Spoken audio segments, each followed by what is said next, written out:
But don't throw this leg back. So right here like this. So here. Now there you go. Check this. All right. So we're going to be continuing on in that basic wrestling series we started on Tuesday. So we're here. We get into a wrestling stance like we talked about. You don't want to be, if you've wrestled before, in like a full low stance, and you don't want to be standing straight up. I always recommend kind of that like athletic linebacker stance where it's like I'm here, kind of just in good position, solid. Okay, feet shoulder width apart, bend to the knees, head up, chest up, stay in good position, right? So for me, I don't like to do the white belt ballet where we grab collar, grab elbow, and swing each other around for a while. So I like to shoot pretty well right off the fist bump. So like if we go, Bob, I will back out. And the second he steps forward, I will step to that outside. And one of the big mistakes we were making on Tuesday was we kept stepping toes to toes. When I'm here, I want to step as far past his foot as I can. Driving that penetration step, okay? It's not just step, knee down. It is penetrate. Then when I'm here, I drive that knee down and I'm putting my outside ear on the inside of his belly button. Here. Bop. See how that naturally knocks James back a little bit? That's what I'm looking for. If I step too shallow here, bop, and then I drive my knee down, James is still in good position. I haven't created any motion here. So when I step in, step, knee down, head up, chest up, as soon as that back foot comes up, that helps me pick James's leg up. All right? Questions on that entry? We were struggling a wee bit on that Tuesday.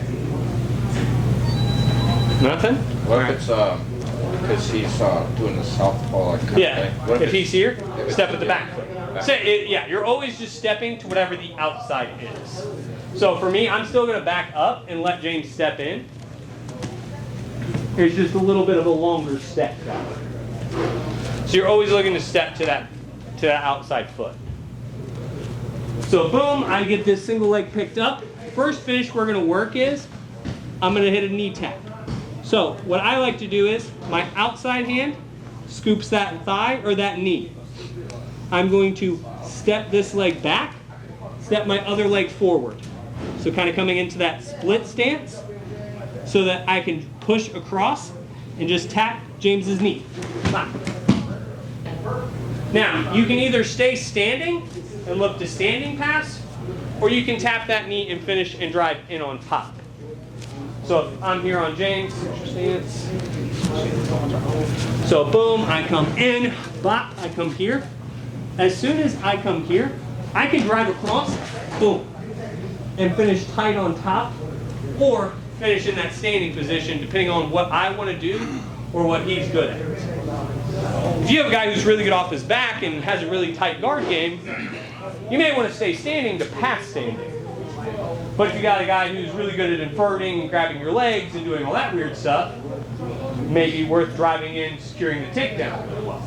That's more situational as opposed to what's better or what's worse. Questions on the knee tap? Alrighty, fill her out. Today we're focusing mainly on finishes. Next week we're going to work a bunch of setups. So I'm trying to kind of chop this up into bite-sized pieces for you guys. So we're going to work on, hey, once you get to the leg, here's a couple options. And then next week it's, hey, how do we get to the leg quicker, easier, more effectively, right? So boom, I step in, bop, drive in, come up. One thing, when I'm here, step this leg back, then drive across for that last one, okay? But for a lot of guys, they're going to be here, and they're going to be trying to kind of base that leg and kind of stay heavy here. So it's going to be really hard for you to kind of swing it out to the outside of your body. So all we're going to do is I'm going to back step, pull this knee across, and my backhand goes towards the hip. Now, some guys are going to fall there. Some guys, when you get to their back, are going to be looking kind of to base out and sit their butt. You can either run them over and run them to their face, or you can just snap your hips here and set them back. Both of those finishes are a good option. If I'm here, boom, I get the single, and James has got a real heavy base, and he's not really trying to counter, but he's trying to stay here. I like this one a lot for those guys. My inside hand scoops the thigh here, and I pull him across. As soon as I get to this back, I'm going to start wrapping around the waist, and I can either trip him forward and finish in turtle, or push forward and set him back and start working from there. Like I said, you're just pulling him the opposite direction. For MMA purposes, Yes. What's your ideal finish once you get to that back? Like, are you trying to pull them forward so you can sit on turtle and strike? I mean, both are good, but like... My last fight I won via sitting him to his butt, taking his back. Yeah. A lot of other times I've sat them to their face and do it. Both are good. Tactically, which are you better at? Okay. For me, I'm always going to look to get to the back as early and often as I can. Yeah. Because for me, I'm very good off there. I can choke you, I can hit you, I can swing to that arm. So those three options, I'm going to sit you to your butt so I can start taking your back. I guess a better question then would be, when striking is also being considered, Yeah. obviously you jiu-jitsu, but when striking is a little bit more considered, what tends to be the easier one to take? For a lot of people, they're going to be basing pretty hard because in like an MMA fight, I can lift and really get away. I can't spike you, but I can slam you. So like that changes the calculus a little bit to getting lifted. Where jiu-jitsu guys aren't as worried about. If I'm here with James, James isn't super worried about me going way big and launching him. Where in MMA guys are a little more aware of that because I can do that. Where most jiu-jitsu tournaments very limited in the amount of throwing slams you can do. So that changes it more than the being able to hit. Does. If that makes sense. Other questions? Show me how to do that. Yeah. So easiest way I can describe this, you ever been putting out a big comforter and laid it out and then snapped it to try to get it to flush out, lay flat? Same concept, but when I'm here, boom, I lock my hands, I push him forward just that little bit, and then I snap my elbows back. Because the second, if James is behind me and he starts pushing me forward, I'm going to look to stop that because no good things go from being ran across the room, right? So the second you feel his weight go, boom, set him to a chair. Does that make sense? Yeah. Other questions? One more time.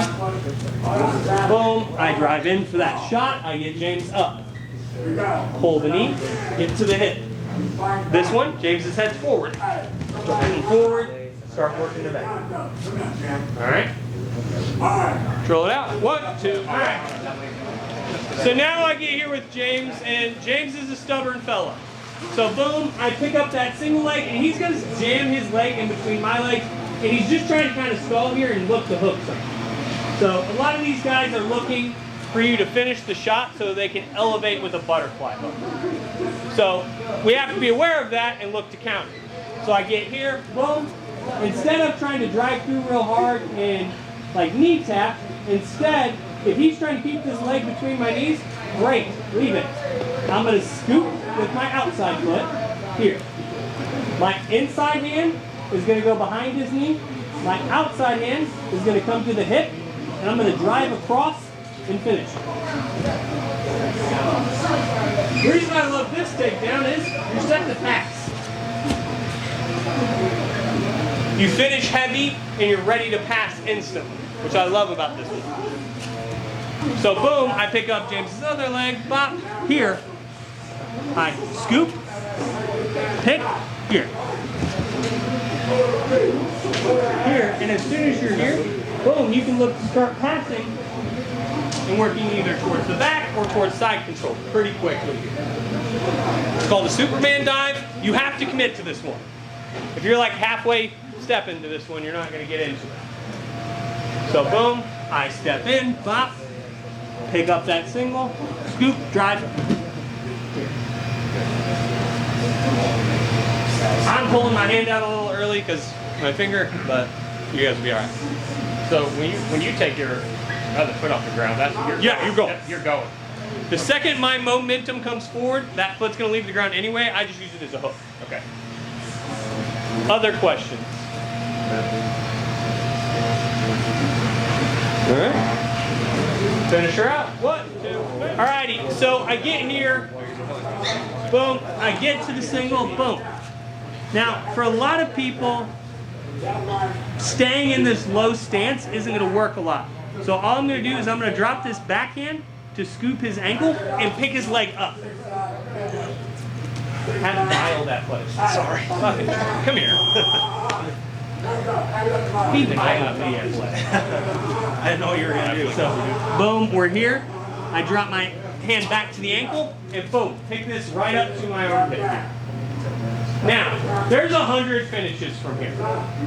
I'm just going to show you a dunk, but realize there's a knee roll, I can trip forward, I can trip backwards, I can do all sorts of mean and unnecessary things, right? But when I'm here, I want to sit Jordan and stay standing here with control of this top leg. So all I'm going to do is I'm going to grab kind of into that thigh and then drop my elbow back. As I do that, I'm going to back step and turn. Here, turn. The reason I like this one, especially for you dirty people who like to leg lock, you'll notice you have a pretty nice bite on an ankle here, but even if you don't want that, you can step past.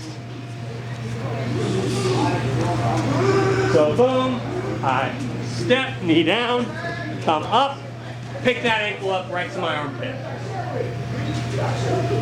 Hook, right in that middle of that thigh, step, and I'm trying to set Jordan right where my foot was. So if my foot was here, I'm trying to set Jordan right there. Like I said, the nice part about this is you can threaten here if you want. If you're actually nasty with it, you can step in or look to step past and finish. Questions here? One more time, other than one more. So I'm here with Jordan. Boom. Whichever leg. Pick a leg. Pick a leg. God damn. Boom, I'm here. I step back. This hand comes to the ankle, and I pick that up and I put it in my armpit. You can grab your gi here. I don't feel it's necessary. Just say your Pledge of Allegiance. Here. That's where you're trying to get your hand to. High up on the chest. Grab the leg. Step, turn. I don't like Jordan, so I'm going to break his leg. Stand. Because if I'm here, Jordan can arch and relieve a lot of that pressure. But you can finish from here if you really had a nasty bite. Or you can step in and start attacking the legs. Or be a civilized adult, pass, and hit Jordan like I normally would. Alright? Questions here? So you're putting the ankle like across the side and shoot on. Yes. So I want his leg across my body. You can come here. Yeah. Here's the problem. A lot of guys, if you're standing in front of them here, they're just going to sit to their butt. Like Jordan's going to sit right there. You're going to lose a lot of control that you had. Where if I'm here and Jordan sits to his butt, thanks, saved me the step. Like I have better control and I'm already past that leg. So that's why I'm stepping it across the body as opposed to putting it in the near side of it. Good question. Other questions? I couldn't see it super well, but when are you stepping, like, here, do it on me one more time. Let me see if I can So boom, I'm here. So when you're keeping it up, Yeah. it's like when you're taking it all the way up at the beginning and you're stepping back to get there. Yeah. Is it towards the acid? Yeah, got it. Here. I'll try doing it that way. All right. Driller out.